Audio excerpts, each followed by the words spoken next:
জুরাইজ মনে মনে ভাবে নামাজ ছেড়ে দিব, যদি নামাজ ছেড়ে দিই তাহলে আমার আল্লাহকে অপমান করা হবে।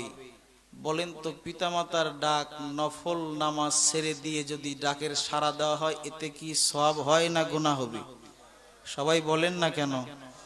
তাহলে বোঝা গেল মায়ের ডাক নফল নামাজ ছেড়ে দিলে কোনো সমস্যা হবে না।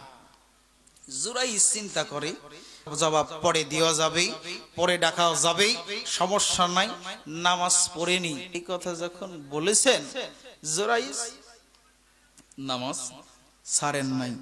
দ্বিতীয় দিনও ডাকতে আসছে, সে নামাজে আবারও বলতেছে নামাজ ছেড়ে দিব না ডাকের সাড়া দিব? না, পরে ডাকের সাড়া দিব, আগে নামাজ পড়ে নি। তৃতীয় দিনে জুরাইজের আম্মা ডাক দিছে, বাবা জুরাইজ।